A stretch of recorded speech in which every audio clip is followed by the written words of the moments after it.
Olá, olá, graça, paz e misericórdia da parte daquele que vive e reina pelos séculos dos séculos. Eu sou Erivelto Soares e você está no canal Escatologia Plena, o canal de estudos da escatologia consumada do Brasil, preterismo completo. Vamos juntos para mais uma de nossas reflexões, sempre trazendo reflexões importantes de questões relacionadas à fé cristã, a escatologia bíblica que é já realizada. Na oportunidade, vamos falar a respeito da escatológica parábola da figueira. Olha, esse é um assunto muito importante, tá? Tenho recebido muitas pessoas aqui perguntando acerca da parábola da figueira, irmão. Como é que a gente entende isso aí relacionado ao texto de Mateus, capítulo 24, verso 32? É comum dizer que o brotar da figueira se refira a Jerusalém de 1948 e estamos caminhando para o fim por conta dessa data, desse acontecimento com Israel, e nós devemos atentar aqui a profecias que ainda não se cumpriram. Como fica, então, a parábola da figueira em Mateus 24, 32? É disso que queremos falar nessa oportunidade, mas antes, deixa aí o teu like, é muito importante, tá? E se você não é inscrito desse canal ainda, olha, é só você clicar no botão abaixo, inscreva-se, ativa no sininho aí de todas as notificações para que você receba em tempo hábil todas as nossas atualizações e você participe conosco de todas as nossas estreias. Estamos postando mais vídeos ao longo da semana que só vai ajudar a você a compreender textos complexos de definições escatológicas em nome do Senhor Jesus, tá bom? Muito bem, vamos fazer a leitura do texto e diz assim: aprendei, pois, a parábola da figueira. Quando já os seus ramos se renovam e as folhas brotam, sabeis que está próximo o verão. Assim também vós quem? Os discípulos ali que estavam, como também todos aqueles daquela geração, quando virdes todas estas coisas, sabei que está próximo às portas. Em verdade vos digo que não passará esta geração sem que tudo isso aconteça. A leitura do verso 32, ela só soa com sentido quando a gente lê até o verso 34, tá? Porque isso é importante na nossa interpretação. Vamos lá. É comum, realmente é comum que apresente-se a parábola da figueira se dirigindo a Jerusalém.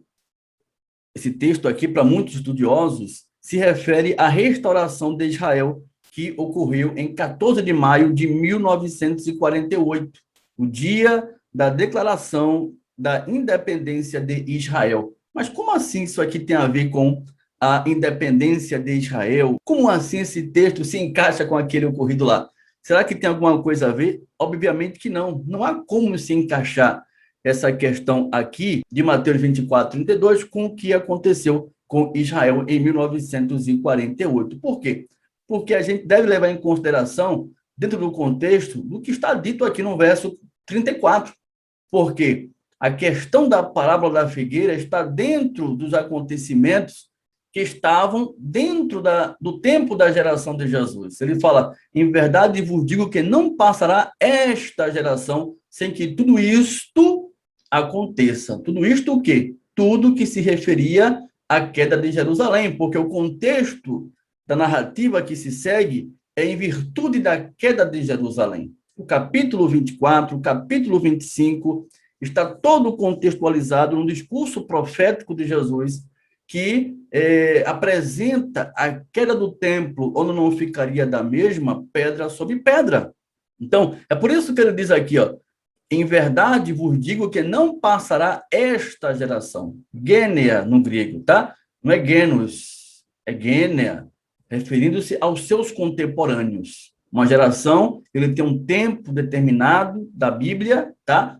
De 40 anos. Então, não tem nada a ver com a geração de hoje, com a Israel de hoje, mas sim com a Israel dos dias do Senhor Jesus. Esse é um fato, tá? Na interpretação desses muitos teólogos, é que Israel de 1948 até agora é um verdadeiro milagre de Deus. Seria um milagre de Deus, uma infalível prova das misericórdias do Senhor, da bondade de Deus com referência àquele povo.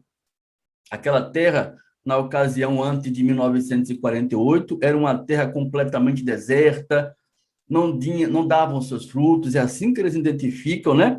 Mas tornou-se um verdadeiro oásis a partir do momento em que o povo começaram a retornar para Jerusalém, onde as figueiras existentes naquele lugar passaram a crescer, a desabrocharem, né, em grandes números, de uma forma impressionante, produzindo assim os seus frutos 2 vezes por ano, na época da Páscoa e na época do Ano Novo Judaico. Este desabrochar da figueira, eles assim identificam, né, querendo conciliar uma coisa a outra, é, sem dúvida, um sinal messiânico. Eles identificam como um sinal messiânico que foi anunciado pelo Senhor Jesus justamente nessa passagem expressa de Mateus capítulo 24, verso 32. Então, o povo estaria de volta àquela terra, as figueiras em grande abundância, dando seus imensos frutos, e a nação agora aguardaria tão somente a restauração final, que condiz com a vinda do Messias com poder e grande glória nas nuvens do céu. Então, essa é a interpretação que se sustenta. Porém, há um sério problema nessa forma de interpretação, altamente grave. Por quê? Porque, embora a figueira ela seja usada em várias passagens da Bíblia como referência a Israel, eu sei muito bem disso, tá? Porém, aqui no sermão escatológico de Mateus capítulo 24, verso 32, ela não está associada a Israel, não é referência a Jerusalém, não é uma referência a o povo judeu, tá? O texto aqui é uma referência a uma árvore frutífera qualquer. Nós temos que saber identificar isso, senão fica confuso e vai levar a essa forma bizarra de interpretação, que não é o que acontece aqui nesse texto.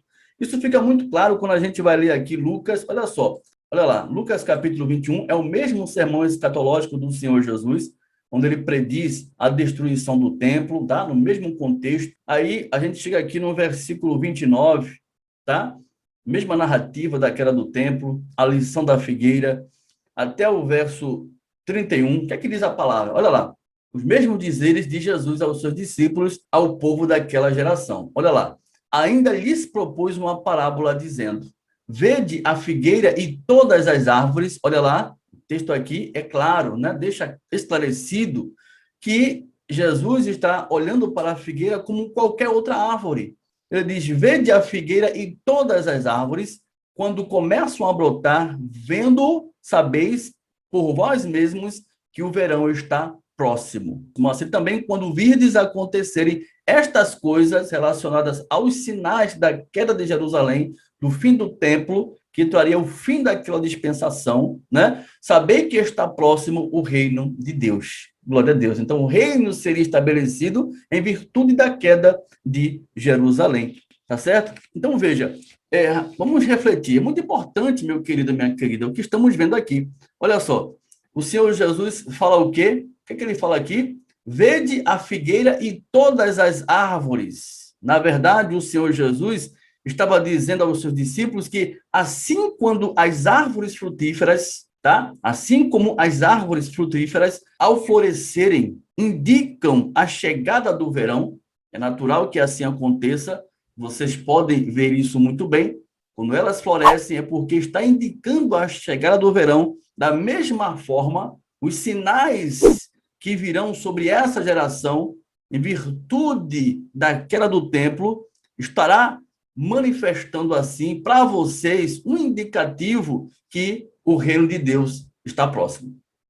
É isso que está aqui escrito, ou seja, o Senhor usou a figueira como uma ilustração, não uma referência a Jerusalém, a Israel, que esteja se dirigindo ao seu brotar pela questão de que aconteceu em 14 de maio de 1948. Isso é uma interpretação bizarra, que é fundamentada na questão escatológica, que por isso está em cumprimento ainda questões escatológicas que não foram apenas para Jerusalém 70, assim que eles identificam, não.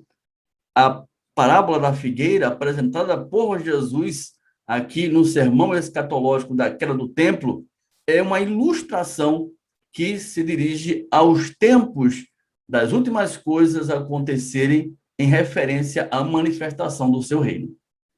Está claro aqui, ó. Vede a figueira e todas as árvores. Como a gente não consegue identificar essa questão das árvores, porque Mateus 24:32 não aponta, não deixa isso claro, mas aqui no mesmo sermão escatológico, em Lucas 21:29, fica claro que é realmente uma referência a uma árvore frutífera qualquer, na ocasião. Então, veja, meu irmão, minha irmã, não há nenhuma indicação de que o brotamento da figueira de Mateus 24:32 se refira à restauração, à suposta restauração de Israel, que teve início em 1948. Não tem nada a ver. E por conta dessa restauração, está fluindo até os dias atuais para um futuro cada dia mais distante, o Senhor vir com o seu reino. Não, isso não é o sentido. A nação de Israel, que era constituída, o povo daquela geração, que era constituída dos povos das 12 tribos, já não existe mais. Aquela nação, ela foi dizimada com a queda de Jerusalém em 70, ela foi condenada para dar lugar a outra nação de vínculo espiritual, não mais um vínculo da carne, físico, mas um vínculo espiritual, que se refere à igreja, tá certo? Formada de judeus e gentios, a Israel espiritual. É por isso que aquela nação cessou, aquele pacto que existia judaico da nação física terrena cessou com a queda de Jerusalém para dar lugar a uma nova Israel, a Israel espiritual, tá certo? Formada de judeus e gentios. Isso fica muito claro quando a gente lê Lucas capítulo 13. Olha só, ainda em Lucas aqui, no capítulo 13, olha que coisa impressionante esse texto aqui. Quando o texto está se dirigindo a Israel, a nação constituída pelos povos das 12 tribos. Aqui sim, essa passagem está dirigindo àquele povo daquela geração.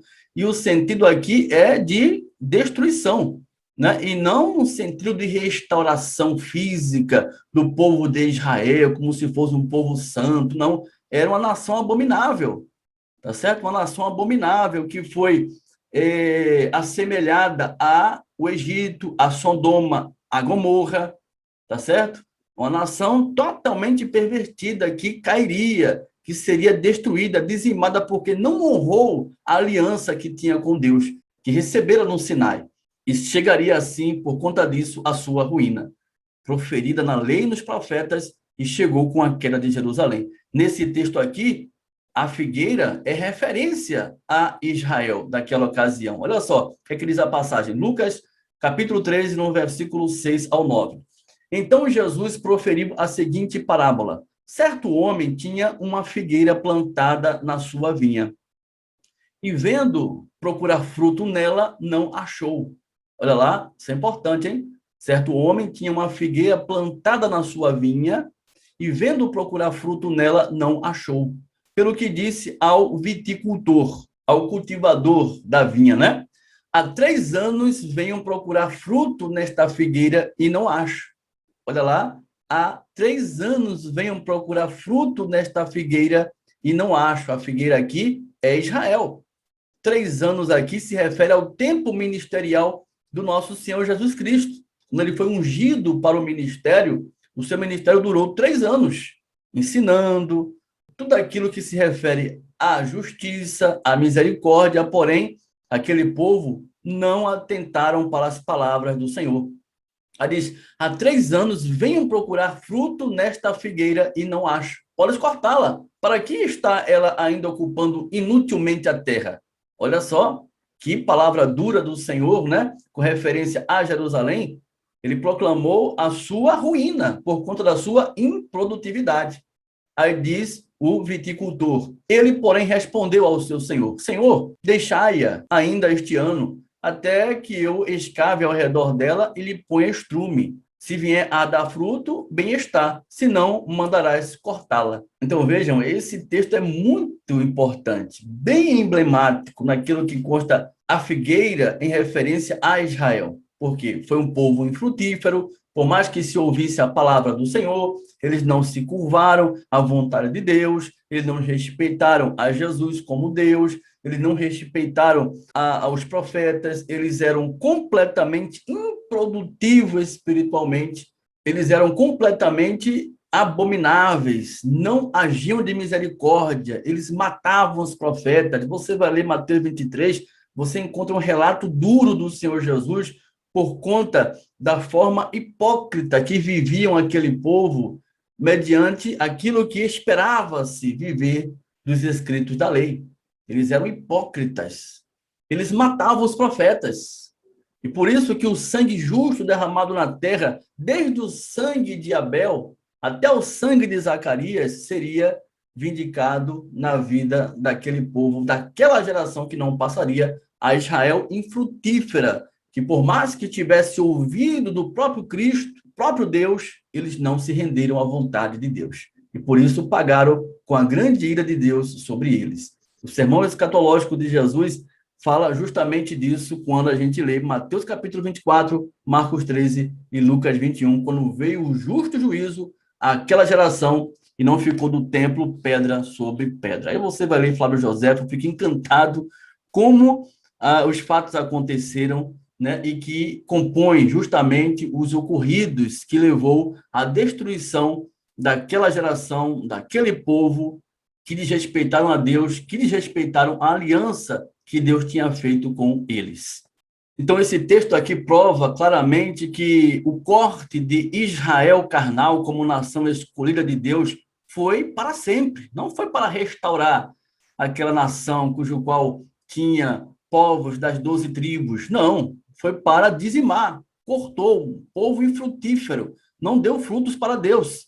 Por mais que tivesse uma aliança com Deus, mas eles não se voltavam para Deus, matavam os profetas e por isso pagaram com a própria ruína.